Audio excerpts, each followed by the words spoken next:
नमस्कार दोस्तों, competition academy के यूट्यूब पोर्टल पे आपका स्वागत है। उम्मीद करते हैं कि आप लोगों की पढ़ाई अच्छी चल रही होगी। आप सारे त्यौहार ख़त्म हो चुके हैं और आप लोग लगातार पढ़ाई करते रहें। परीक्षा भी पास में आ चुकी है। कई लोगों का लगातार मैसेज आ रहा है कि सर UPHESC असिस्टेंट प्रोफेसर का एडमिट कार्ड नहीं डाउनलोड हो रहा है। तो देखिए, वेबसाइट अभी तक छुट्टियाँ थी, तो हो सकता है इसलिए ना डाउनलोड हो रहा हो, और कल से डाउनलोड होना शुरू हो जाएगा। अभी तो बहुत सारे लोगों का डाउनलोड भी नहीं हुआ है।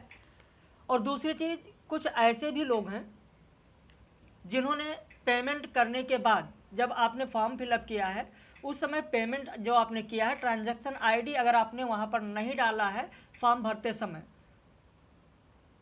तो भी आपका एडमिट कार्ड डाउनलोड नहीं होगा। क्योंकि हिंदी से पहले और सारी परीक्षाएं, और सारे विषय की जो परीक्षाएं हुई हैं, वहाँ भी ऐसी ही समस्या लोगों के सामने आई है। तो खैर, आपने फॉर्म फिल करते वक्त जब पेमेंट किया है, उसका ट्रांजैक्शन आईडी आपने डाला है या नहीं, वो तो आपको बेहतर पता होगा। बाकी आइए शुरू करते हैं हम लोग आज की महत्वपूर्ण प्रश्नोत्तरी। कल आप लोगों को 73 प्रश्न मैंने दिया था और उसी क्रम में आइए फिर शुरू करते हैं। मैंने कहा था प्रश्न संख्या 74 से शुरू करेंगे, लेकिन 74 से न शुरू करके फिर से दूसरी सीरीज आपके सामने लाई गई है। आप इसे देखें। निम्न में से सत्य कथन कौन सा है? रसप्रिया कहानी में चरवाहा मोहना की आयु लगभग 10 से 12 वर्ष है। रसप्रिया में नंदू बाबू कमलपुर गांव में रहते हैं। रसप्रिया विद्यापति के कुछ पदों का संकलन है। इनमें से कौन सा सही है? 1 2 2 3 1 3 1 2 3। तो यहाँ पर आपका उत्तर हो जाएगा डी, 1 2 3 तीनों सही हैं। कल मैंने देखा था, शायद किसी का कमेंट आया था कि सर जिस तरीके से आप दे देते हैं 1 2 3 4 कथन, ऐसे परीक्षा में नहीं पूछे जाते हैं। मैं खुद कह रहा हूँ, बिल्कुल नहीं पूछे जाते हैं। मैं इसलिए देता हूँ ताकि आपकी तैयारी बेहतर हो सके और एक ही प्रश्न में आपको अधिक से अधिक तथ्य मैं पहुँचा सकूँ, इसलिए मैं देता हूँ। अगला प्रश्न देखें। मृदंगिया मोहना से बात करने के बाद कहाँ जाने वाला था? कमलपुर, परमानपुर, पूर्णिया, सहरसा। आपका उत्तर होगा ए, कमलपुर। दूसरा प्रश्न है, निम्न में से सत्य कथन कौन सा है? रेणु ने तीर्थोदक कहानी में ग्रामीण परिवेश में स्त्री जीवन के यथार्थ को प्रकट किया है। चतुर्सेन शास्त्री की पहली कहानी गृहलक्ष्मी है। जीवन चक्र कहानी के कहानीकार कमल जोशी हैं। इसमें से 1 2 सही है, 2 3 सही है, 1 3 सही है, या 1 2 3 सही है। आपका उत्तर होगा डी, 1 2 3 तीनों कथन सही हैं। अगर आपके पास कॉपी पेन है तो जो तथ्य आपको नहीं पता है उन्हें लिखते चलें, या स्क्रीनशॉट ले लें, बाद में लिख लीजिएगा। अगला प्रश्न देखिए। निम्न में से सत्य कथन कौन सा है? श्रीकांत वर्मा के कहानियों को ब्रेन ट्यूमर की कहानियाँ कहा जाता है। कानों में कंगना कहानी इंदु पत्रिका में प्रकाशित हुई थी। रामविलास शर्मा ने प्रेमचंद को कबीर के बाद हिंदी का सबसे बड़ा व्यंग्यकार माना है। 1 2 2 3 1 3 1 2 3। यहाँ पर आपका उत्तर होगा डी, 1 2 3 तीनों कथन सही हैं। अगला प्रश्न। निम्न में से सत्य कथन कौन सा है? माधव प्रसाद मिश्र कृत मन की चंचलता कहानी सुदर्शन पत्रिका में प्रकाशित हुई। इलाचंद जोशी की पहली कहानी सजनवा हिंदी गल्पमाला में प्रकाशित हुई। मखनी बुआ लाल पान की बेगम कहानी की पात्र हैं। इनमें से कौन सा सही है? 1 2 2 3 1 3 1 2 3। आपका उत्तर होगा डी, 1 2 3 तीनों सही हैं। यहाँ पर जो 3 कथन दिए गए, तीनों कथन सही हैं। स्क्रीनशॉट ले लीजिए। अगला प्रश्न। कमलेश्वर की कहानी राजा निर्वंशिया का विषय क्या है? दाम्पत्य जीवन की समस्या। बिल्कुल सही है। स्त्री जीवन की त्रासदी, स्त्री सतीत्व। बिल्कुल सही है। 2 कथाओं का सामंजस्य तथा पुरुष के 2 रूप। बिल्कुल सही है। तो राजा निर्वंशिया कहानी में आप देखेंगे कि 2 कथाएं समानांतर चलती हैं, दोनों में सामंजस्य स्थापित भी किया गया है। तो यहाँ पर आपका उत्तर होगा डी, 1, 2, 3 तीनों सही हैं। अगला प्रश्न, परिंदे कहानी का विषय क्या है? परंपरा रूपी स्त्री की सोच, प्रेम का विश्लेषण, बिल्कुल सही है। जीवन के आंतरिक भाव को उजागर करना, सही है। शहरी जीवन का अकेलापन, यह भी सही है। आपका उत्तर होगा डी, 1, 2, 3 तीनों सही हैं। रेणु की कहानी लाल पान की बेगम का विषय क्या है? ग्रामीण समाज के संदर्भ में एक व्यंग, बिल्कुल इस कहानी में आपको मिलेगा। समाज के रिश्तों का चित्रण है, बिल्कुल सही है। महिला सशक्तिकरण भी है। स्त्री व्यवस्था का विश्लेषण भी किया गया है। आपका उत्तर होगा डी, 1, 2, 3। अब आप देखें 8 प्रश्न है, ऐसे आपके 8 तथ्य तैयार होते, लेकिन 3 जब यहाँ पर तथ्य आपको दिए जा रहे हैं तो इस तरीके से 24, 8 प्रश्न में आपके 24 तथ्य तैयार हो रहे हैं। तो यहाँ पर अलग अलग पॉइंट देने का मेरा मकसद है सिर्फ और सिर्फ आप तक अच्छा ज्ञान पहुँचाना। और आप देख रहे हैं कि विगत वर्ष के प्रश्न पत्रों को देखें या हाल ही में जो परीक्षाएं हुई हैं उनमें आप देखें तो ऐसे प्रश्न 1, 2, 3 या 1, 2, 3, 4 वाले कथन जो पूछे जाते हैं वो कम से कम 10 से 12 प्रश्न आप लोगों को मिल जाते हैं। तो इन प्रश्नों को हल करने की भी आप प्रैक्टिस करते चलें, चीज़ों को समझते चलें। आकाशदीप कहानी का विषय क्या है? नारी की मनोदशा, प्रेम और घृणा का चित्रण, कर्तव्यनिष्ठ नारी का चित्रण। यहाँ पर भी आपका तीनों सही है। आकाशदीप कहानी में आप देखेंगे नारी की मनोदशा का चित्रण किया गया है, प्रेम और घृणा का चित्रण किया गया, कर्तव्यनिष्ठ नारी का चित्रण किया गया है। ये सिर्फ और सिर्फ आपको रिवीजन के लिए दिया जा रहा है। ये सारी चीज़ें लाइव कक्षा में ये सारे प्रश्न आप लोगों को कराए जा चुके हैं। ईदगाह कहानी में हामिद के चरित्र की विशेषताएं कौन कौन सी है? विवेक बुद्धि वाला, लालच रहित सहनशील, भावुक स्नेही। विकल्प है 1, 2, 2, 3, 1, 3, 1, 2, 3।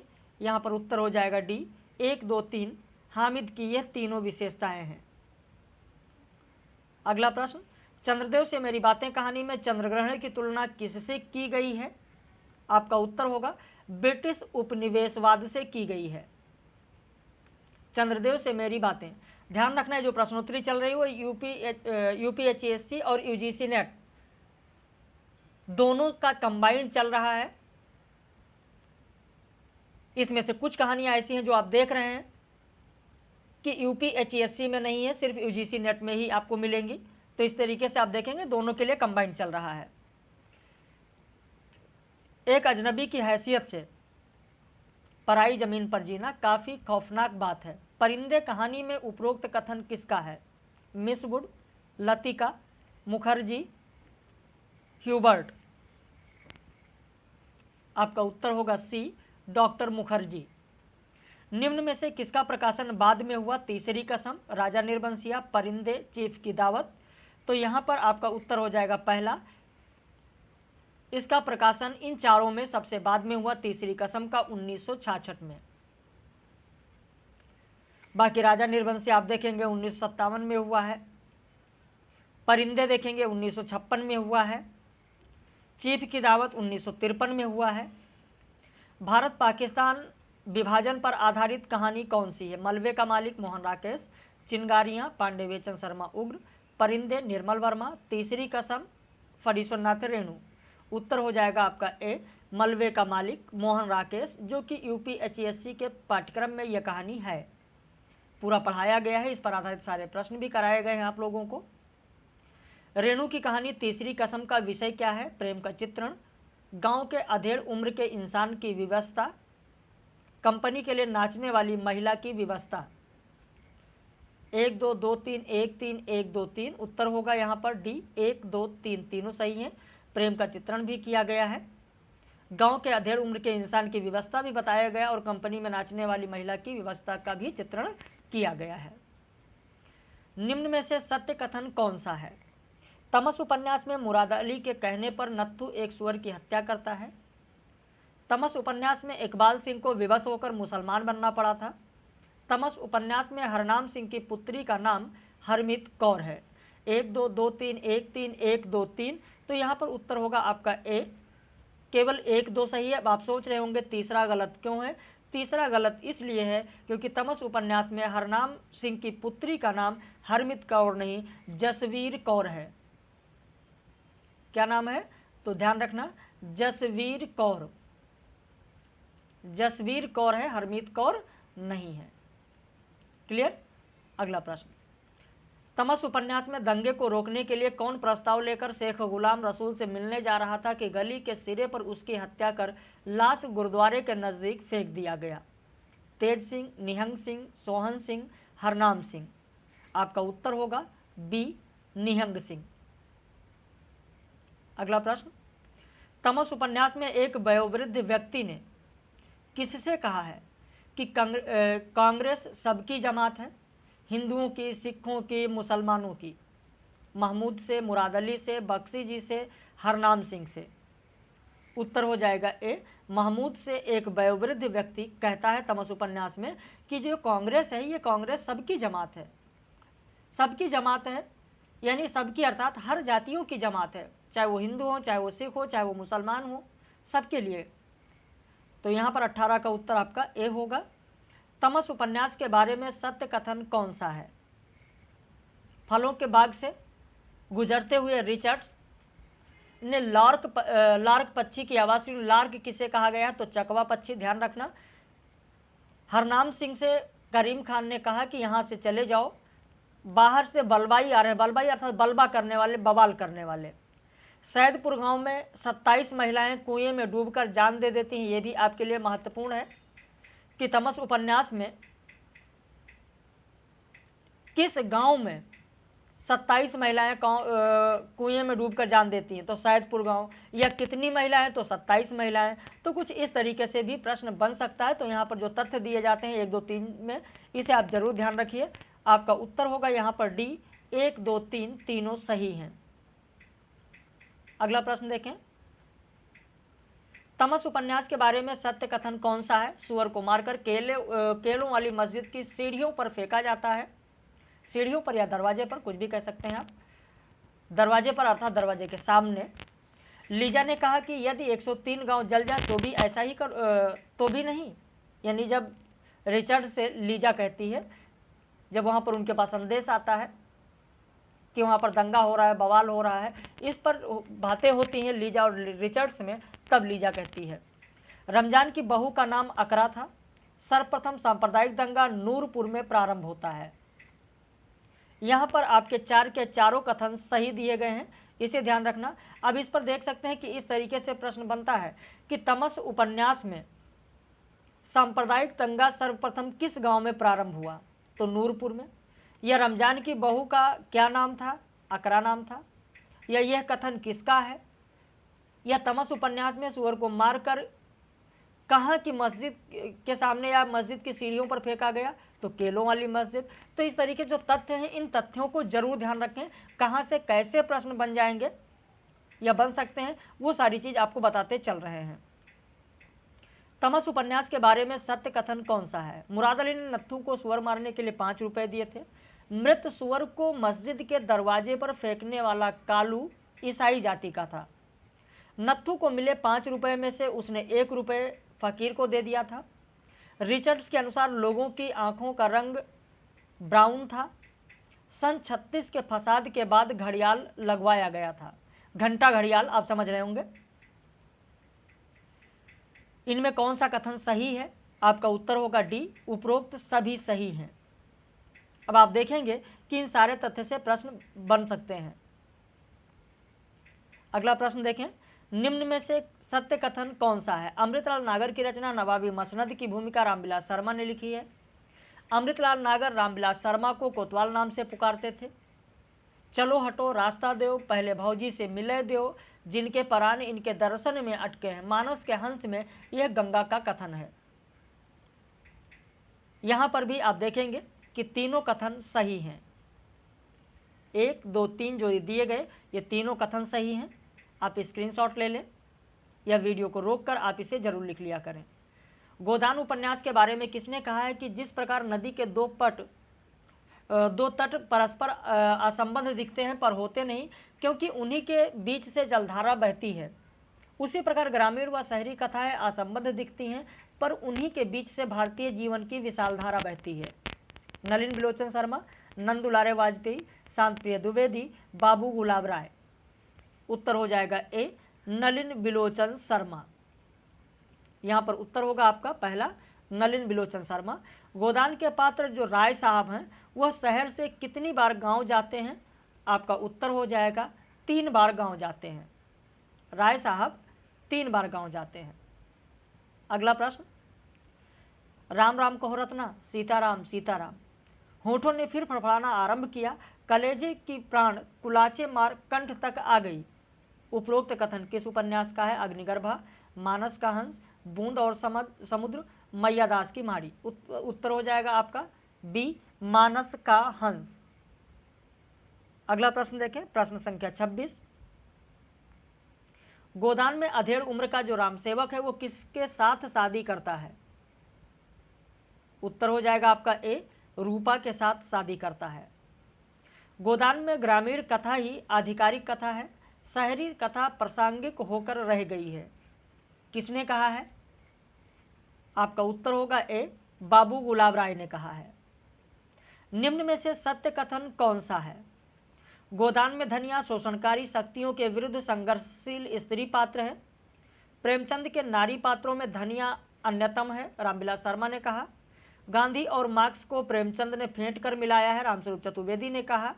1 3 2 3 1 2 1 2 3। उत्तर होगा आपका डी, 1 2 3 तीनों सही हैं। यहां पर जो ये दूसरे और तीसरे में कथन दिए गए बहुत ही महत्वपूर्ण है, ध्यान रखिएगा। निम्न में से सत्य कथन कौन सा है? गोदान में प्रेमचंद ने पहली बार भारतीय किसान के अंधकारमय भविष्य को प्रस्तुत किया है, निर्मल वर्मा का कथन। झुनिया बेलारी की मालती है, जगदीश पांडे का कथन। सिलिया तलवार की धार पर धावनो है, जितेंद्र वत्स का कथन। तुम मालती की चाहे जितनी बुराई करो तुम उसके पांव की धूल नहीं हो, गोदान उपन्यास में ये मेहता का कथन है। तो इनमें से सही कौन सा होगा? 1 2 1 2 3 2 3 2 3 4 1 2 3 4। उत्तर होगा आपका बी, 1 2 3 सही है। 1 2 3 सही है। आप स्क्रीनशॉट लेना चाहे तो ले लीजिए। 1 2 3 सही है। चौथा इसलिए गलत है क्योंकि ये मेहता का कथन नहीं, खन्ना का कथन है। मेहता का नहीं, खन्ना का कथन है, लिख लीजिए।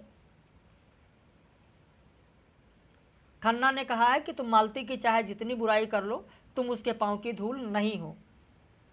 बाकी यहाँ पर दूसरे और तीसरे में जो दिया गया है और पहले में भी जो दिया गया है बहुत ही महत्वपूर्ण है, इसे ध्यान रखिएगा।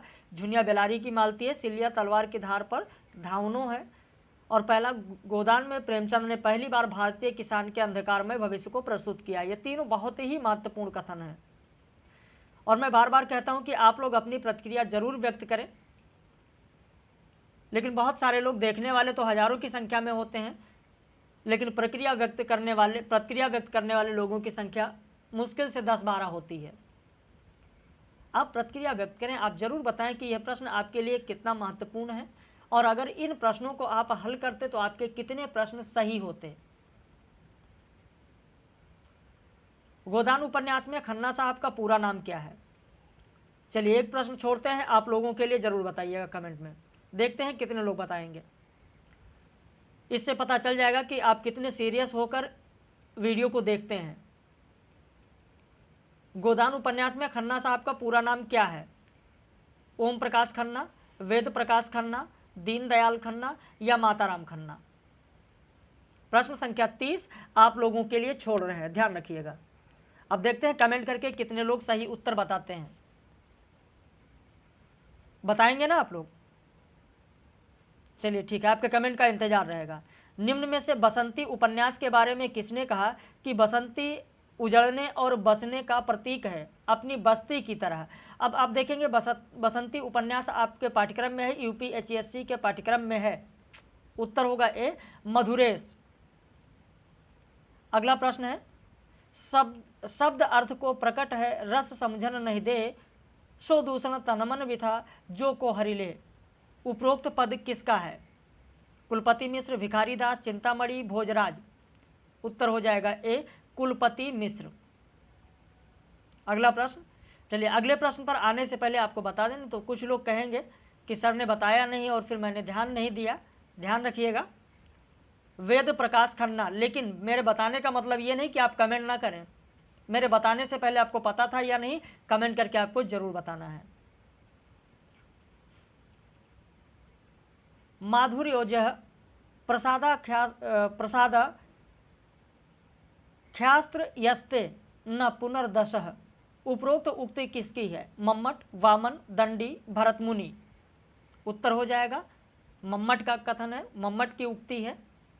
सादगी, असलियत और जोश आदि ये तीनों गुण कविता में हो तो कहना ही क्या? उपरोक्त कथन काव्य गुण के बारे में किसका है? उत्तर हो जाएगा बी, हजारी प्रसाद द्विवेदी का है। ये भी बहुत ही महत्वपूर्ण कथन है, ध्यान रखिएगा। अगर आपको आता है बहुत अच्छी बात है, अगर आपको नहीं पता है तो लिख लीजिए या स्क्रीनशॉट ले लीजिए। माधुर्य गुण के बारे में सत्य कथन कौन सा है? इसमें अनुनासिक वर्णों की अधिकता होती है, इसमें अल्प समास या समास का अभाव होता है, इसमें कठोर एवं संयुक्ताक्षर वर्णों का प्रयोग नहीं होता है। आपका उत्तर होगा डी, 1, 2, 3 तीनों कथन यहाँ पर सही दिए गए हैं। माधुर्य गुण के बारे में ये तीनों कथन सही हैं। निम्न में से सुमेलित जोड़ा कौन सा है? गुण विपर्यतो दोषः आचार्य वामन, उद्योग जनको दोषा आचार्य जयदेव, रसापकर्षण दोषा आचार्य विश्वनाथ। 1, 2, 2, 3, 1, 3, 1, 2, 3। यहाँ पर आप देखेंगे कि 1, 2, 3 तीनों सुमेलित जोड़ा है और ये भी परीक्षा की दृष्टि से बहुत ही महत्वपूर्ण है, ध्यान रखिएगा। अगला प्रश्न, सिंदूर की होली नाटक में मनोरमा ने पुरुषों को किसके समान बताया? भिक्षुओं की तरह, शेर की तरह, भिखारियों की तरह, हंस की तरह। उत्तर हो जाएगा ए, भिक्षुओं की तरह बताया है। अगला प्रश्न, स्त्री के लिए ज्ञान और विद्या का कोई मूल्य नहीं है। प्लेटो के प्रजातंत्र में कवि को कोई स्थान नहीं दिया गया है। स्त्री के प्रजातंत्र में बुद्धि और ज्ञान को कोई स्थान नहीं दिया गया है। उपरोक्त कथन सिंदूर की होली नाटक में किसका है? रजनीकांत, मनोज शंकर, मुरारी लाल, भगवंत सिंह। आपका उत्तर होगा बी, मनोज शंकर का यह कथन है। सिंदूर की होली नाटक में जो उपरोक्त कथन दिया गया वह मनोज शंकर का है, ध्यान रखिएगा, मनोज शंकर का है। यह भी कथन बहुत ही महत्वपूर्ण है। अगला प्रश्न, कला की भावना जिसके भीतर नहीं होती कला की भावना किसके भीतर नहीं होती? शिक्षा और कला का संबंध कुछ नहीं है। कला का आधार तो है विश्वास और शिक्षा का संदेह है। सिंदूर की होली में उपरोक्त कथन किसका है? मनोरमा, चंद्रकला, रजनीकांत, माहिर अली। उत्तर होगा ए, मनोरमा का कथन है। जब मनोरमा और चंद्रकला का संवाद होता है, मनोरमा और चंद्रकला एक दूसरे से बातें करती हैं, तो चंद्रकला मनोरमा से कहती है। तो यहाँ पर आपका उत्तर होगा ए, मनोरमा। अगला प्रश्न, निम्न कथन किस नाटककार का है कि मेरा भविष्य विशाल समुद्र में एक लंबी और अनिश्चित यात्रा है? हबीब तनवीर, मोहन राकेश, भारतेंद्र, धर्मवीर भारती। उत्तर हो जाएगा बी, मोहन राकेश।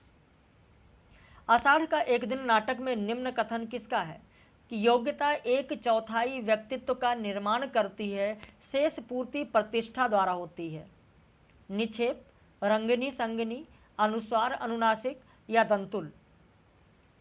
उत्तर होगा आपका ए, निक्षेप। आषाढ़ का एक दिन नाटक में निक्षेप ने कहा है कि योग्यता जो होती है वह 1/4 व्यक्तित्व का निर्माण करती है, शेष पूर्ति प्रतिष्ठा के द्वारा होती है। ये निक्षेप का कथन है आषाढ़ का एक दिन में।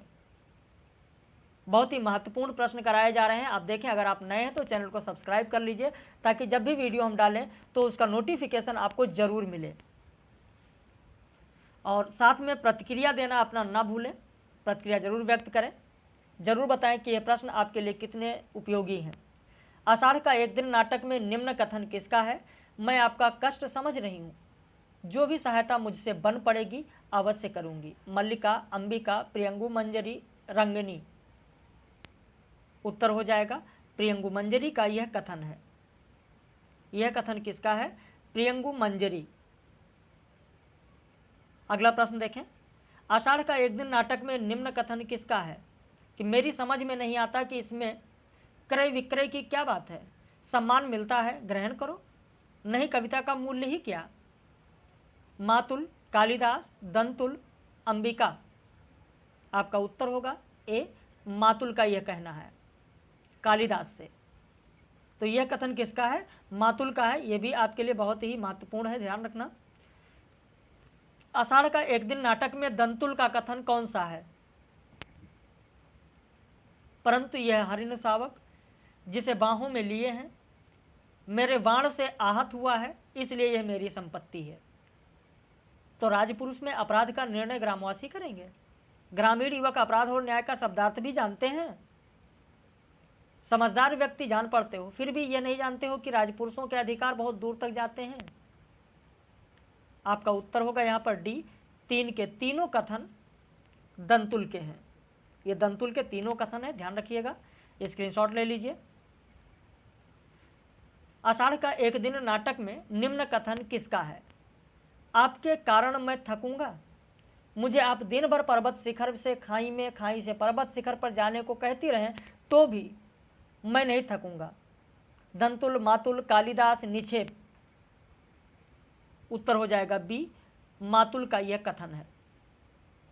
मैं बार बार इसलिए कह रहा हूं कि स्क्रीनशॉट ले लीजिए, नहीं पता है तो लिख लीजिए, क्योंकि नवंबर में पिछले साल 2020 में जो परीक्षा हुई थी, बहुत सारे हमारे ऐसे व्यूअर्स हैं जो हमारे पेड मेंबर्स नहीं थे, और उन्होंने बाद में फ़ोन करके ये चीज़ कहा कि सर आपने जो प्रश्न कराए हैं मुझसे बहुत बड़ी भूल हुई कि मैंने नहीं लिखा, और हूबहू ऐसे ही प्रश्न परीक्षा में मिले।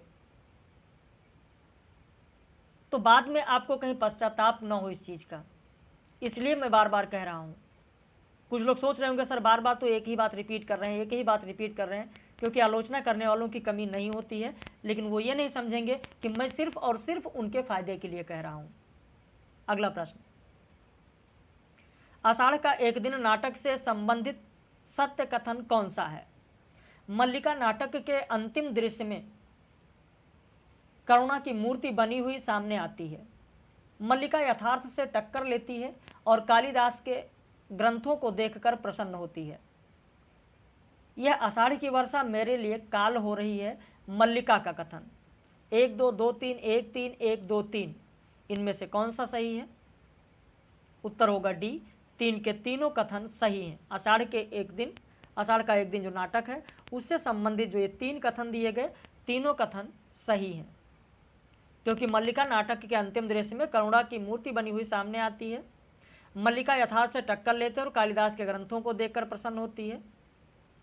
यह आषाढ़ की वर्षा मेरे लिए काल हो रही है, मल्लिका ने कहा है, तो तीनों कथन सही हैं। आषाढ़ का एक दिन नाटक से संबंधित सत्य कथन कौन सा है? मातुल का संबंध गुप्त वंश से रहा है। अंबिका ग्राम की एक वृद्धा और मल्लिका की माँ है।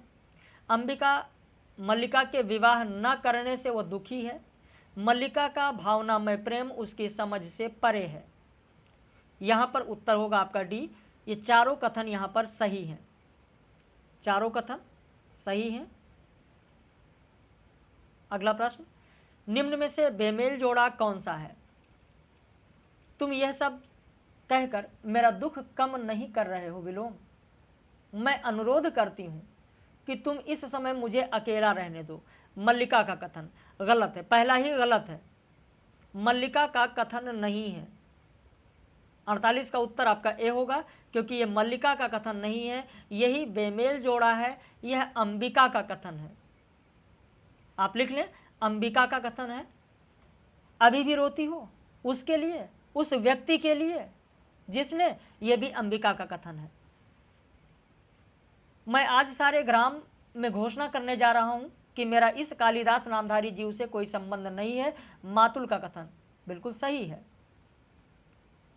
अंबिका, तुम समझती हो कि इस तरह से राज्य की ओर से हमारे वंश का सम्मान किया जा रहा है, मातुल का कथन बिल्कुल सही है।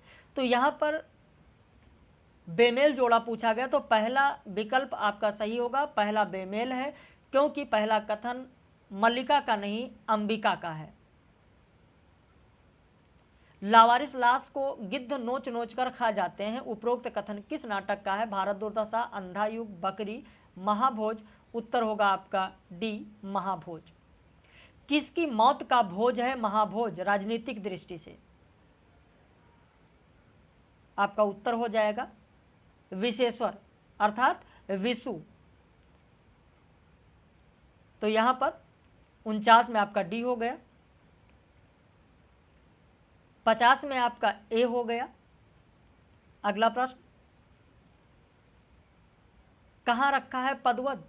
भूल जाइए अब सब। विरोधी दल के नेता इस घटना को ऐसा भुनाएंगे कि हम सब ताकते ही रह जाएंगे। ये विशु की नहीं, समझ लीजिए एक तरह से मेरी हत्या हुई है, मेरी। महाभोज में यह कथन किसका है? विशु के पिता हीरा का या विंदा का या रुक्का का या दत्ता बाबू का? विंदा यानी विंदेश्वरी। यह कथन किसका है? तो विंदेश्वरी का है या विंदा, जो भी आप कहें, शॉर्ट में विंदा।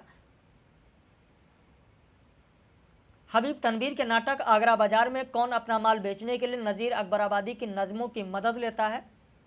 उत्तर हो जाएगा ए, ककड़ी बेचने वाला। लक्ष्मी नारायण लाल कृत सूर्यमुख नाटक में सांब किसके प्रतीक हैं?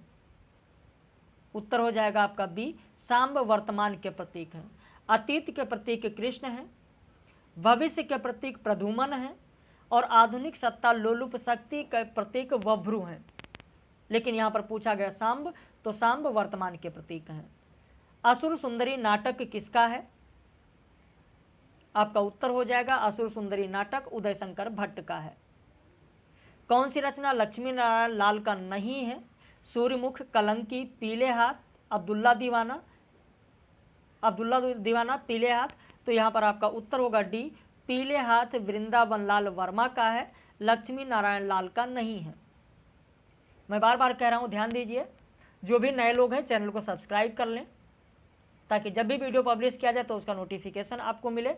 और कई लोग लगातार फ़ोन कर रहे हैं, मैसेज भी कर रहे हैं, सर नया बैच चाहिए, नया बैच चाहिए। ध्यान दीजिए, जो नया बैच के लिए कह रहे हैं वो ध्यान दें, इस नंबर पर फ़ोन या व्हाट्सएप करके फीस और सारी जानकारी ले सकते हैं।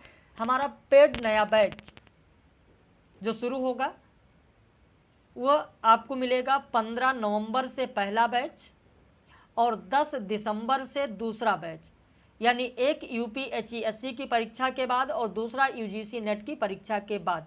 तो दो बैच, एक 15 नवंबर से और एक 10 दिसंबर से आपको मिलेंगे। आपको अलग से ध्यान दीजिए, थोड़ी सी सूचना आपको दे दें, जो भी नए लोग हैं वो ध्यान दें, अगर ज्वाइन करना चाहते हैं, जुड़ना चाहते हैं तो ध्यान दें, अलग से कोई भी पुस्तक नहीं खरीदनी है, अलग से कोई मैटर आपको नहीं पढ़ना है। जितना पीडीएफ, जितनी नोट्स आपको उपलब्ध कराई जाएगी, सिर्फ उसी को आप पढ़ेंगे पूरी ईमानदारी के साथ, पूरी लगन प्रतिष्ठा के साथ। तो मैं ये 100% कह सकता हूं कि आपका सिलेक्शन होगा, आप परीक्षा पास करेंगे। हमारा जो डेली का शेड्यूल होता है, सुबह 10 बजे आपको पीडीएफ नोट्स दिया जाता है, 2:30 बजे आपको वीडियो लेक्चर दिया जाता है, रात में 9 बजे लाइव क्लास दी जाती है। और जितना एक सप्ताह में पढ़ेंगे उसका एक सप्ताह पर यानी साप्ताहिक टेस्ट रविवार को आपको मिल जाएगा। कोई अवकाश नहीं होगा, 7 दिन कक्षाएं होंगी। ये चीज़ आप ध्यान रखिएगा। तो बाकी हम लोग फिर मिलेंगे। आप लोगों ने समय दिया, वीडियो को अंत तक देखा, प्रश्न कैसे लगे आपको एक बार कमेंट करके जरूर बताइएगा, आपके कमेंट का इंतजार रहेगा। बाकी हम लोग फिर मिलेंगे कल इसी तरीके से महत्वपूर्ण प्रश्नों के साथ।